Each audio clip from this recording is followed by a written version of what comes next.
My name is Anya, and at 32, I never expected to find myself in a corporate showdown that would define my career. As a senior financial auditor, I was assigned to oversee the $299 million acquisition of NextWave Solutions. What started as routine document review quickly revealed something sinister. I still remember how Miranda Parker, the CEO's daughter-in-law, smiled at me across the conference table when I found the first discrepancy. She leaned in close, her designer perfume suffocating as she whispered, "No one will believe you." She had no idea who she was dealing with. Before I dive into this wild corporate takedown, let me know where you're watching from. In the comments, hit that like button and subscribe to see what happens when someone thinks their family connections make them untouchable in the business world. I earned my finance degree from Northwestern University and my Master of Accounting from University of Chicago. Numbers always made sense to me in a way people sometimes didn't. After graduation, I joined Callahan Weisberg and Associates, one of the top accounting firms in Chicago, with a reputation for handling high-profile corporate audits. Over 8 years, I built a reputation for thoroughness and uncompromising ethical standards. While some colleagues cut corners to speed up audits, I believed in doing things right. My supervisor Judith once joked that I could find a misplaced decimal point in a 1,000-page financial statement just by glancing at it. That attention to detail had earned me respect, if not always popularity in the firm. When the Hyperconnect and NextWave Solutions acquisition landed on our desk, everyone knew it was massive.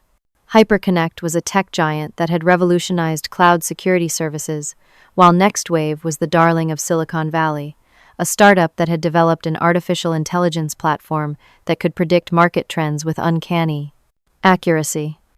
"Anya, this is the big one, my boss," Director James Callahan said, sliding the folder across his mahogany desk. "Hyperconnect is paying $299 million for NextWave. The board wants absolute certainty there are no skeletons in the closet." The stakes couldn't have been higher. A deal this size would generate millions in fees for our firm and potentially open doors to even bigger clients. But if we missed something significant, our reputation would be irreparably damaged. My first introduction to Harold Parker, Hyperconnect's CEO, came during the initial planning meeting. He was exactly what you'd expect from a tech mogul, confident, articulate, and impeccably dressed in a suit that probably cost more than my monthly rent. His silver hair and commanding presence made it clear he was used to being the smartest person in any room. "We expect this acquisition to be seamless," he announced to the gathered executives and my audit team. NextWave represents the future of predictive analytics, and their integration into Hyperconnect will position us years ahead of our competition. Then I met Miranda Parker. As NextWave's chief financial officer and Harold's daughter-in-law, she carried herself with the polished confidence of someone who had never heard the word no in a professional context. Her handshake was firm, her smile practiced, and her designer wardrobe impeccable. "We're looking forward to a smooth process," Miranda said, handing me a flash drive. "Everything you need should be here. We pride ourselves on transparency." I remember thinking how lucky I was. A high-profile client who seemed organized and cooperative. This career-defining audit might actually be pleasant. My team consisted of 4 junior auditors, including Emily Chen, a brilliant recent graduate who shared my attention to detail. We set up in the conference room at NextWave's headquarters, surrounded by glass walls and stunning views of downtown Chicago. "This is going to look amazing on our resumes," Emily whispered as we unpacked our laptops. I nodded, feeling a surge of excitement and pride. The partners at my firm had trusted me with their most important client of the year. This was my chance to prove I was ready for partnership consideration. If only I had recognized the warning signs from that very first meeting. The way Miranda's smile never quite reached her eyes, how Harold seemed more concerned with the press release than the actual financial details, and how the NextWave executives exchanged subtle glances whenever certain questions came up. Instead, I was focused on the opportunity, the challenge, and the validation this assignment represented. I had no idea I was walking into a corporate minefield that would test not just my professional skills but my personal courage as well. The first week of the audit proceeded normally. My team and I established our processes, familiarized ourselves with NextWave's financial systems, and built rapport with their accounting staff. Miranda had assigned her assistant Rachel to serve as our primary contact, which I initially appreciated as a sign of organization. By the second week, however, I noticed something odd. Whenever we requested specific documents, Rachel would say, "I need to check with Miranda first." What should have taken hours often took days, and the documents that eventually arrived sometimes felt incomplete. One Tuesday afternoon, I requested the contracts for NextWave's top 5 clients, which together represented 60% of their annual revenue. "Those are confidential," Rachel explained. "But I can provide you with the summary sheets Miranda prepared." "I understand the sensitivity," I replied, "but as the lead auditor, I need to verify the original contracts. It's standard procedure." Rachel's eyes darted nervously toward Miranda's office. "I'll see what I can do." The summaries arrived the next day, but the actual contracts remained mysteriously unavailable. Meanwhile, Emily reported similar obstacles with the research and development expenditure documentation. The junior accountant was about to show me their tracking system.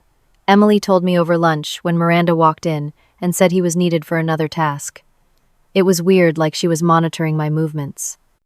I made a note to review the R&D expenses more carefully.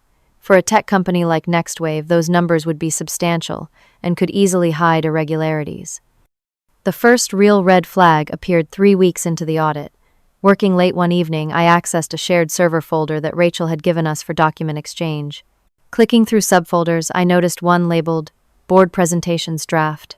Curious, I opened it, finding several PowerPoint decks from the past year.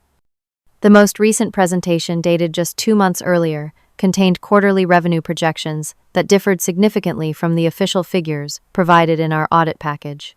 The discrepancy wasn't small either, approximately $27 million in the last quarter alone. I immediately documented the differences and saved a copy of the file. The next morning, I requested a meeting with Miranda. "There seems to be a discrepancy between the revenue figures in your board presentation from March and the official statements you provided," I explained, sliding my comparison sheet across her pristine desk. Miranda barely glanced at it. "That must be an early draft before the final numbers were reconciled. You shouldn't have access to that folder anyway." "The presentation is dated after your quarterly close," I pointed out, "and the folder was in the shared directory we were given." Something shifted in Miranda's expression, something cold and calculating. "Anya, I appreciate your thoroughness, but you might be misinterpreting what you saw. Those presentations contain proprietary strategies that could be easily taken out of context." "I'm not interested in your strategies," I assured her. "I just need to verify why there's a $27 million difference in reported revenue." Miranda leaned forward slightly. "You know Harold speaks very highly of your firm. He and James Callahan go way back. I'd hate for a misunderstanding to affect that relationship." The implication was clear, and it sent a chill through me. This wasn't a professional discussion anymore. It was a veiled threat. "I'm just doing my job," I said evenly. "If there's a simple explanation for the discrepancy, that's all I need." "Of course." Her smile returned plastic and perfect. "I'll have Rachel prepare a reconciliation report. These things happen when companies grow as quickly as NextWave." As I left her office, my instincts were screaming that something was wrong. That evening, I called my colleague Thomas, who specialized in forensic accounting. "If you're seeing revenue manipulation," he advised, "look for circular transactions, timing issues, or related party deals. They're the usual suspects." I spent the next several days diving deeper into NextWave's books.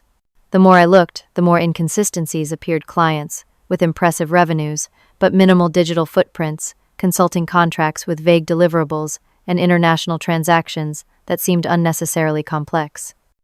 Emily noticed my growing concern. "Is everything okay? You've been staring at the same spreadsheet for hours."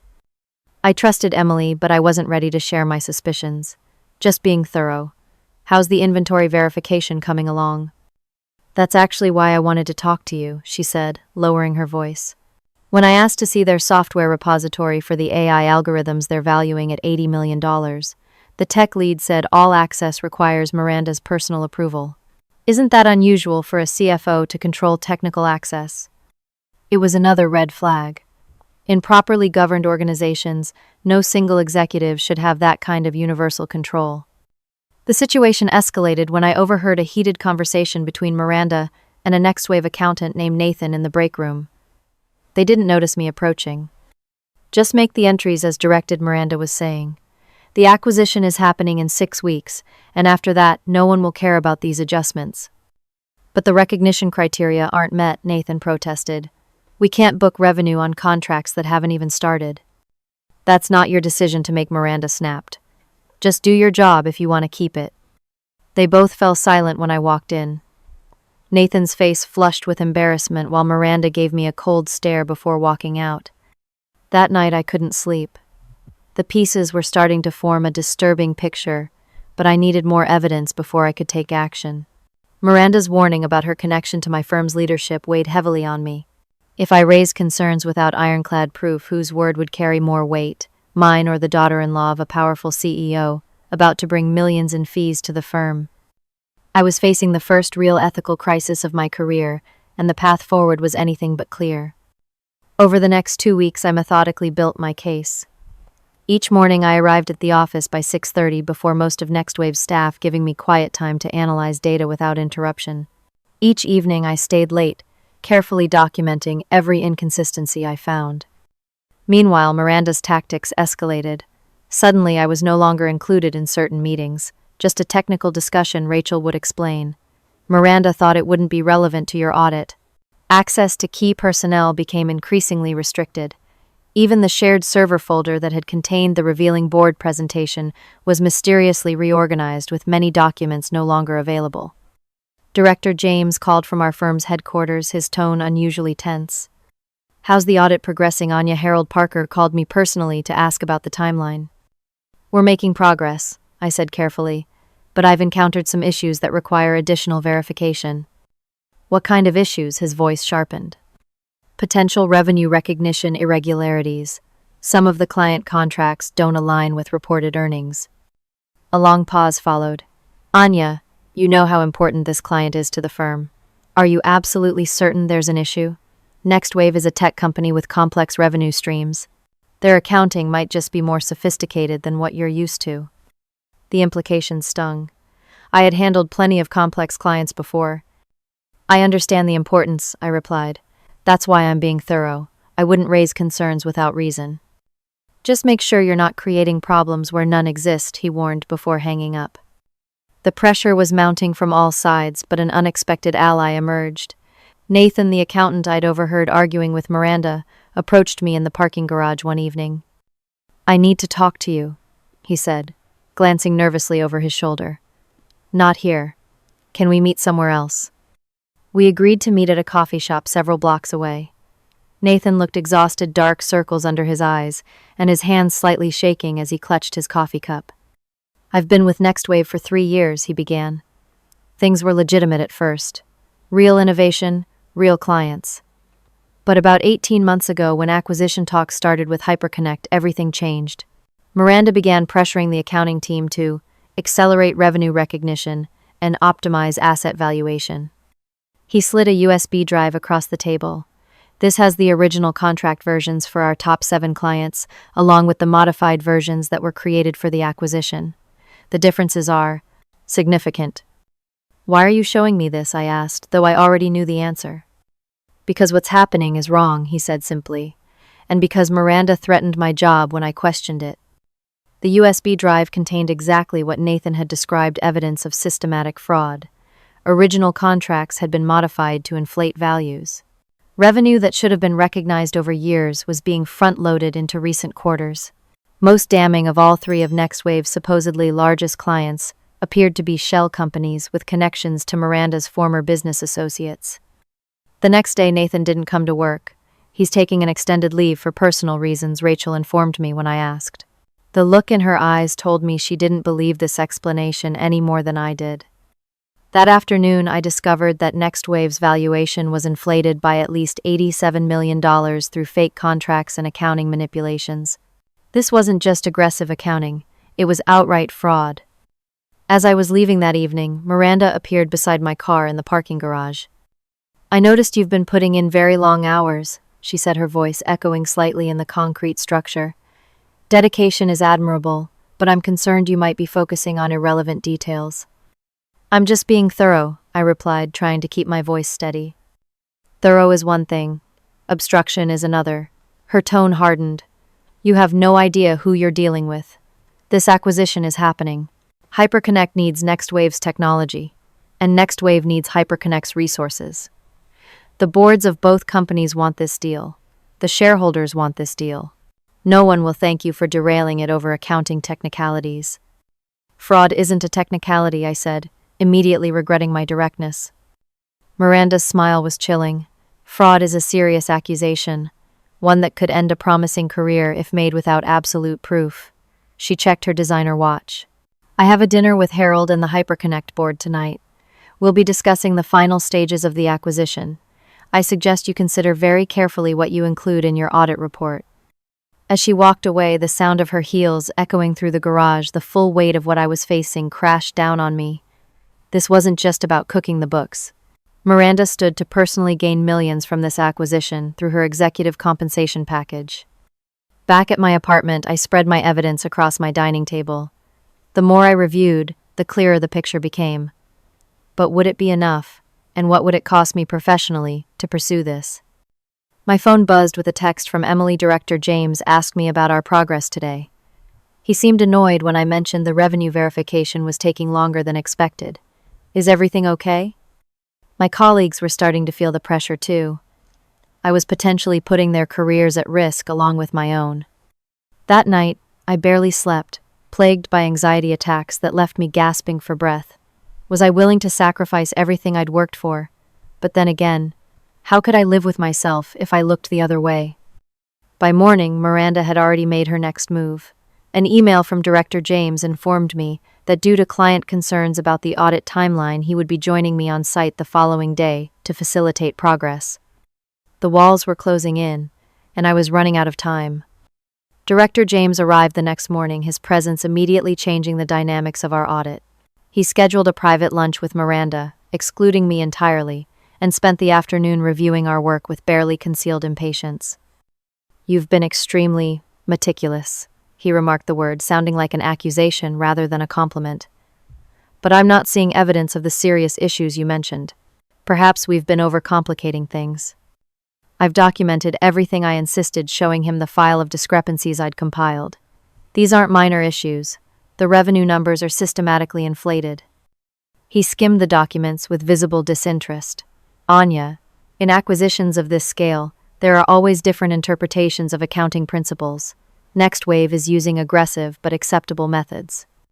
Director James, with all due respect, creating fake clients isn't an interpretation of accounting principles. It's fraud. His expression hardened. "That's an extraordinary claim. Do you have extraordinary proof?" I hesitated. Nathan's USB drive contained the clearest evidence, but revealing it might expose him to retaliation. I had to be strategic.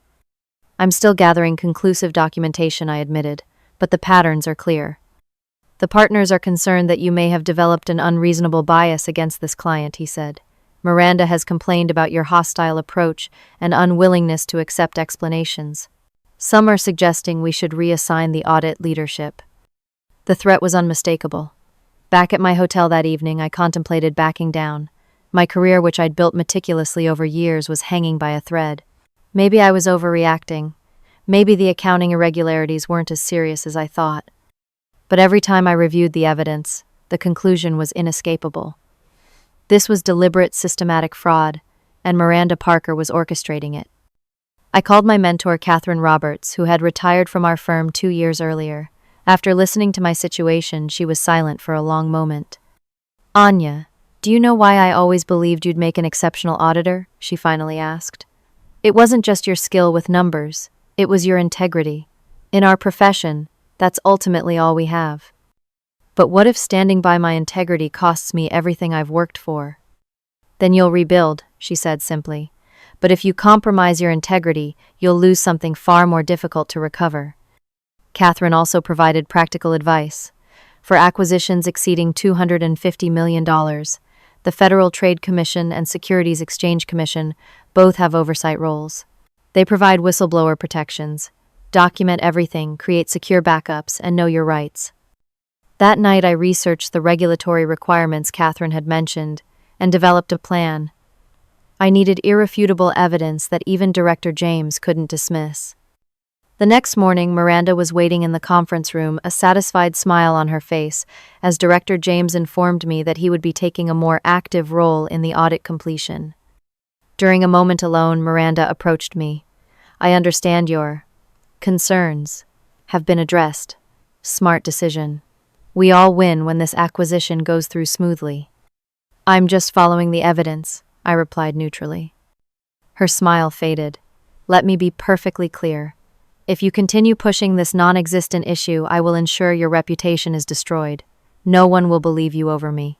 I'm family to Harold Parker, and he trusts me implicitly."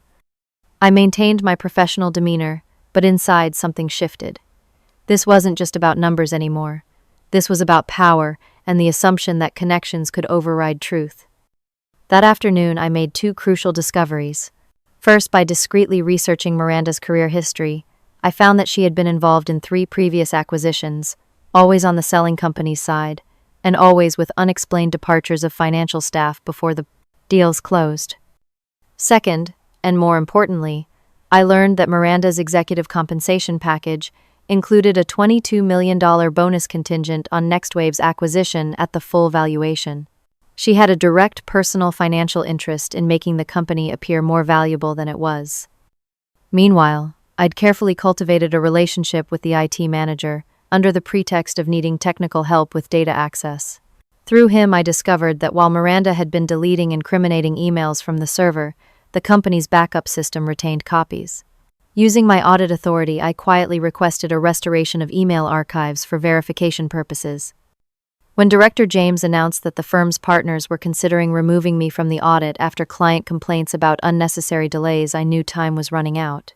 The final regulatory review was scheduled for the following week, and once the acquisition was approved, exposing the fraud would become exponentially more difficult.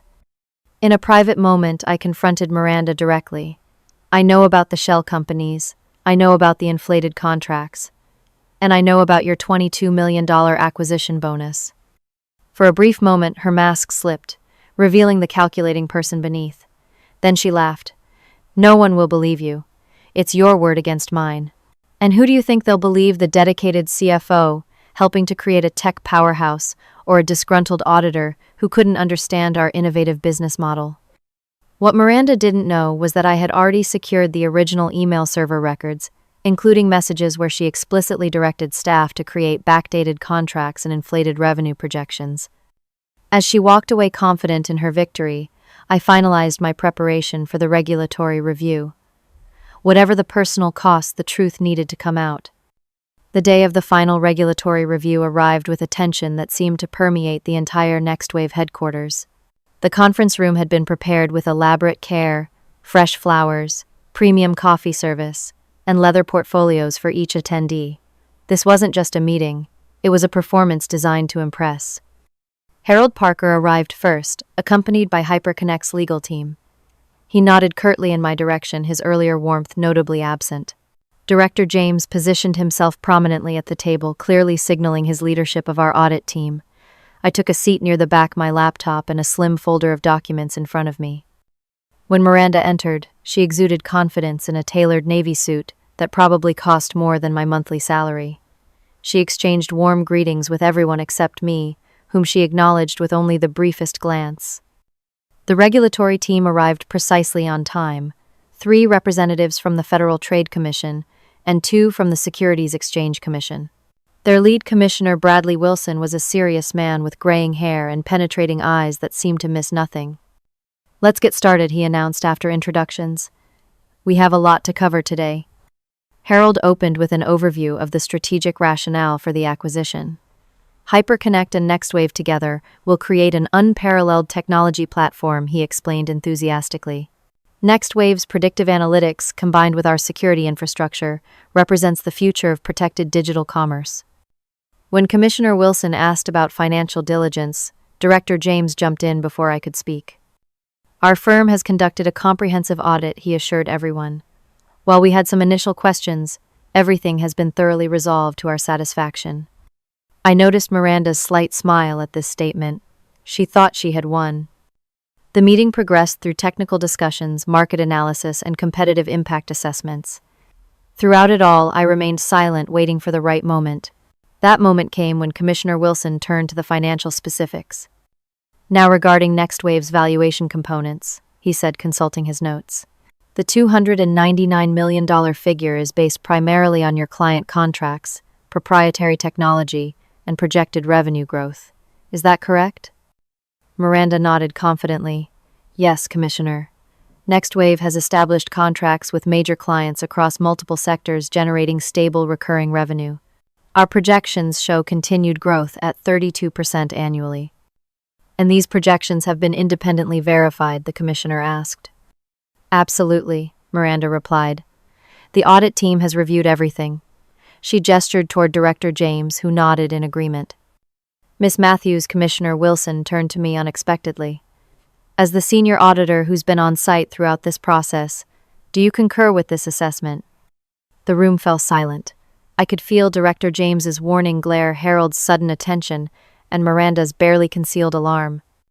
This was the moment of truth, the culmination of weeks of pressure threats and ethical challenges. My career, reputation, and professional relationships all hung in the balance, but so did the integrity of the system I had sworn to uphold as an auditor. "Commissioner Wilson," I began, my voice steadier than I expected, "I have significant concerns about the financial representations made by NextWave Solutions." The tension in the room instantly thickened. Harold's posture stiffened while Director James shifted uncomfortably. "Would you elaborate?" the Commissioner asked. "During our audit, we discovered multiple instances of revenue manipulation, including backdated contracts, circular transactions, and clients that appear to exist only on paper." I opened my laptop. "With your permission, I'd like to present specific evidence." "This is outrageous," Miranda interjected. "These accusations are completely unfounded and frankly unprofessional." Commissioner Wilson held up his hand. "I'd like to hear Miss Matthews out."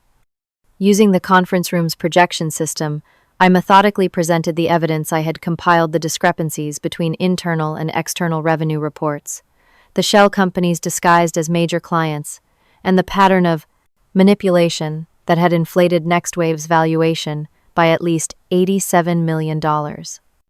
Miranda's attempts to interrupt were consistently shut down by the Commissioner, who watched with increasing gravity as the presentation continued. "These are serious allegations," he said when I finished, "but they ultimately amount to one auditor's interpretation against the company's official position. Do you have definitive proof of intentional misrepresentation?" This was the critical moment. I reached for the slim folder I had brought and removed a printed email thread. "This is an email exchange between Miranda Parker and NextWave's development team," I explained, sliding the document across the table to Commissioner Wilson. "It explicitly directs them to create backdated contracts and fabricate client interactions to support the valuation figures presented to Hyperconnect." The Commissioner read silently, his expression growing more severe with each passing moment. Miranda's face had drained of color. "This appears to be taken out of context," she said, her voice lacking its usual confidence. "That conversation was about organizing existing documentation, not creating false records." "The full email thread makes the context quite clear," I replied. "And this is just one example. The complete archive is available for your review." Commissioner Wilson closed his binder slowly, the soft thud echoing in the now silent room. He turned to Harold Parker. "Mr. Parker is your legal counsel present today." Harold looked stunned, his gaze shifting between Miranda and the Commissioner. "Yes, our general counsel is here." "Good," the Commissioner replied, "because in light of this information, I am immediately suspending the regulatory review of this acquisition, pending a full investigation into potential securities fraud." Miranda stood abruptly. "This is absurd. She's fabricating evidence because she couldn't understand our business model." "Miss Parker," the Commissioner said firmly, "I suggest you refrain from making further statements at this time. Based on my preliminary review of these documents, there appears to be sufficient cause for concern." The meeting dissolved into controlled chaos.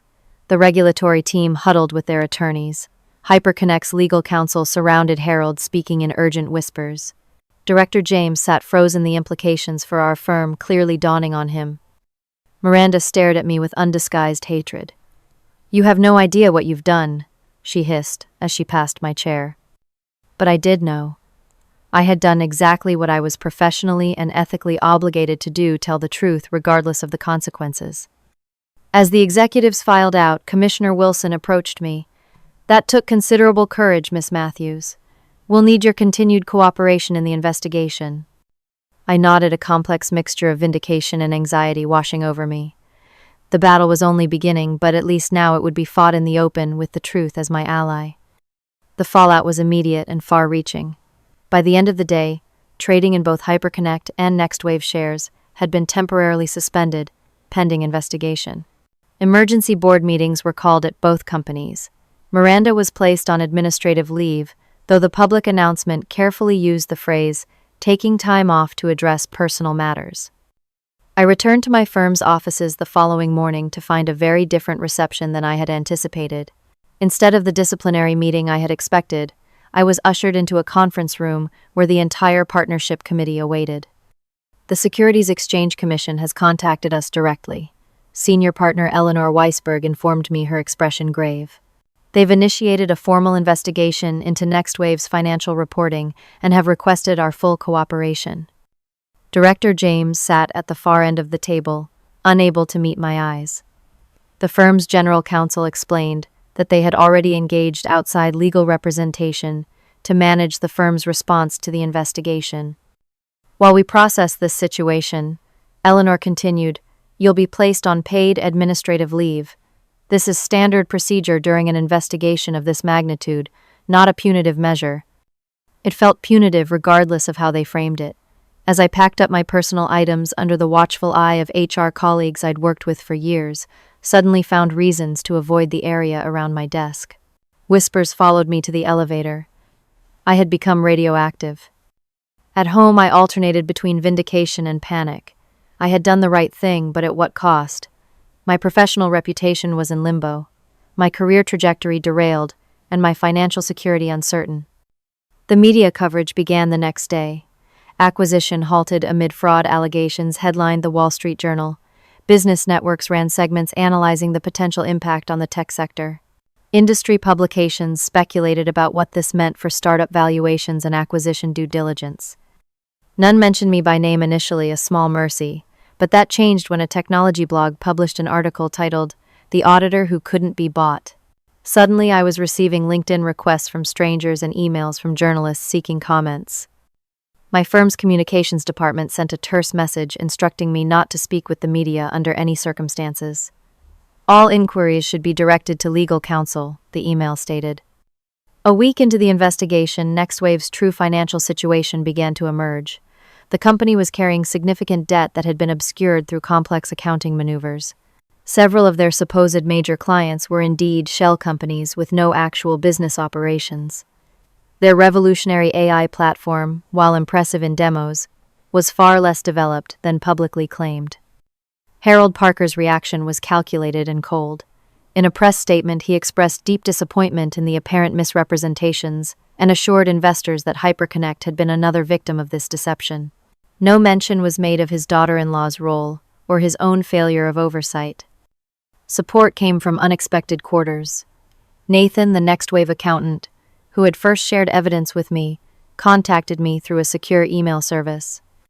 "You did what many of us wanted to, but were too afraid to," he wrote. "Several other NextWave employees are now cooperating with investigators. The truth is finally coming out." Emily sent a text that simply read, "I believe in you. This will pass." That small gesture of solidarity meant more than she could know. 2 weeks after the regulatory meeting, Miranda's carefully constructed defense began to crumble. 3 more NextWave financial staff came forward with additional evidence of fraud. Email records revealed her systematic efforts to manipulate financial statements. Her attempts to blame subordinates backfired when documentation showed her explicit directions and threats of termination if staff didn't comply. In a particularly damning revelation, investigators discovered that Miranda had orchestrated similar schemes at 2 previous companies that had been acquired, netting her millions in executive bonuses each time. My firm's position evolved as the evidence mounted. What began as thinly veiled disappointment in my lack of team play gradually shifted to reluctant acknowledgement that I had identified legitimate fraud. By the 1-month mark, they were carefully repositioning themselves as champions of audit integrity. Callahan Weisberg and Associates has a long-standing commitment to the highest standards of financial verification, their press statement read. Our firm's processes enabled the identification of discrepancies that might otherwise have gone undetected. The statement conveniently omitted that those same processes had also nearly silenced me and allowed the fraud to proceed. Director James requested a meeting at a coffee shop near my apartment, a particularly awkward encounter. The partners want you to know that your position is secure, he said, stirring his coffee unnecessarily. Once the investigation concludes, you'll be welcomed back. Will I asked, because it seemed like the firm was quite comfortable proceeding with an audit that ignored $87 million in fraudulent valuation. He winced. Things got complicated. The pressure from a client like Harold Parker Island, substantial. That's exactly when integrity matters most, I replied. As more evidence emerged, Miranda's legal strategy shifted from denial to damage control. Her attorneys approached prosecutors to discuss a potential plea agreement, a tacit admission that the case against her was overwhelming. 3 months after that fateful regulatory meeting, I received a call I never expected. Harold Parker wanted to meet privately. We met at his attorney's office, a neutral setting with witnesses present. Harold looked older somehow, the confident tech mogul replaced by a man facing the biggest crisis of his career. I owe you an apology, he said after we sat down. I should have seen the signs. Miranda had my complete trust, as both my CFO and my son's wife. I failed in my oversight responsibilities. I wasn't sure how to respond. His apology seemed genuine, but it also felt like part of a calculated image rehabilitation strategy.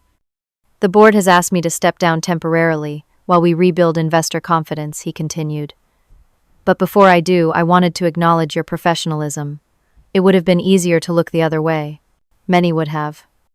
As I left the meeting, I realized this scandal had forced me to confront difficult questions about the industry I had chosen. How many other auditors had faced similar pressures and chosen the easier path? How many frauds had succeeded because someone chose career advancement over integrity? The criminal investigation continued to expand, eventually implicating several other Next Wave executives who had participated in or knowingly benefited from the fraud. The acquisition was permanently abandoned with Hyperconnect, eventually purchasing only specific technology assets from Next Wave at a fraction of the original price. Through it all, I navigated my new reality part, whistleblower part, a cautionary tale, my professional identity forever altered by one pivotal decision to stand firm when it would have been far easier to bend. 6 months after the Next Wave fraud was exposed, the landscape had shifted dramatically. The case had triggered increased regulatory scrutiny across the tech sector, with several other pending acquisitions subjected to enhanced financial verification. The Securities Exchange Commission had issued new guidance on valuation practices for tech startups, specifically addressing revenue recognition for companies with primarily digital assets. As for me, the healing process had been neither quick nor easy. The constant anxiety that had plagued me during the investigation had evolved into a persistent wariness. I jumped when my phone rang with unknown numbers and scrutinized every professional interaction for hidden agendas. My therapist called it post-traumatic growth, the painful but ultimately strengthening process of rebuilding after a major life disruption. I wasn't sure about the growth part yet, but I was definitely in the post-traumatic phase. Professionally, doors had both closed and opened. Some firms viewed me as a troublemaker, someone who couldn't be trusted to work with clients collaboratively. Others saw me as exactly the kind of ethical professional they wanted to recruit. After much soul-searching, I had declined my former firm's offer to return. Their support had come too late after the evidence was already overwhelming. Instead, I accepted a position with a smaller firm that specialized in forensic accounting and fraud prevention. "We need more auditors with your courage," my new boss had said during the interview. "The system only works when people are willing to stand up for its integrity." Reconnecting with colleagues had been complicated. Some who had distanced themselves during the investigation now acted as if nothing had happened. Others admitted they had been afraid of becoming collateral damage in what looked like a career suicide mission. Emily had become a true friend through it all. "I learned more from watching you handle this situation than from all my accounting classes combined," she told me over dinner one evening. "You showed me what it actually means to have professional ethics, not just talk about them." I still thought often about Miranda, who had eventually accepted a plea deal that included disgorgement of her fraudulently obtained bonuses, a 5-year ban from serving as an officer of any public company, and a 16-month prison sentence likely to be served at a minimum security facility. Her husband, Harold's son, had filed for divorce after the extent of her deception became clear. He hadn't just been betrayed professionally. He'd been kept in the dark about the criminal foundation of their affluent lifestyle. 8 months after the fraud was exposed, I received an unexpected email from Commissioner Wilson. The regulatory investigation had officially concluded, and he wanted to personally thank me for my testimony. "Your actions in this case represent the best traditions of professional responsibility," he wrote. "While whistleblowers often face significant personal and professional costs, they provide an essential check against corruption. The financial system is stronger because of individuals like you." His words meant more than any professional award could have. In the darkest moments of the investigation, when it seemed like power and connections would triumph over truth, I had doubted whether the system could actually work as intended. His acknowledgement was confirmation that sometimes it did. The most unexpected development came through a professional association for fraud examiners. I had been invited to speak about my experience at their annual conference, sharing lessons learned and red flags that other auditors should watch for. Standing at the podium, looking out at hundreds of accounting professionals, I realized that my painful experience could serve a greater purpose. If even one person in that audience was someday faced with a similar ethical challenge and chose integrity because of what I shared, then perhaps the personal cost had been worth it. The most dangerous moment in any audit, I told them, isn't when you discover the fraud. It's that quiet moment afterward when you're alone with the knowledge and have to decide what you're going to do about it, when you have to choose between what's easy and what's right. As my professional life gradually stabilized, I began rebuilding my personal life as well. I reconnected with friends I had neglected during the all-consuming investigation and subsequent fallout. I resumed the hiking trips that had once been my favorite stress relief. I even started dating again, though I now found myself subjecting potential partners to an unconscious ethical assessment that made for some awkward first dates. 1 year after the regulatory meeting that had changed everything, I returned to the coffee shop where Nathan and I had first discussed the evidence of fraud. It felt important somehow to close that loop, to revisit the place where I had committed to the path of truth, regardless of consequences. Sitting at the same corner table, I reflected on everything that had happened. The professional price had been real: career disruption, professional relationships, damaged financial security, temporarily threatened. But the cost of silence would have been far greater: the loss of my integrity and the knowledge that I had allowed a massive fraud to succeed. In the end, the most profound lesson had been about courage, not as an abstract concept, but as a practical moment-by-moment choice. Courage wasn't about being fearless. It was about acting with integrity despite the fear. It wasn't a single dramatic decision, but a series of smaller choices reinforced daily. The next wave case had fundamentally changed how I viewed both my profession and myself. I had entered the audit with ambition and emerged with something more valuable: the knowledge that when tested I had chosen integrity over expediency, truth over career advancement, and right over easy. As I prepare to share this story, I want to ask you, what would you have done in my position? Have you ever faced an ethical challenge where the right choice came with a personal cost? Share your thoughts in the comments below. If this story resonated with you, please hit that like button and subscribe to hear more real-life experiences about standing up for what's right, even when it's difficult. Share this video with someone who might need encouragement to make the hard but right choice in their own life. Thank you for listening to my journey. Remember that in a world where it's easy to look the other way, sometimes one person willing to speak truth can make all the difference.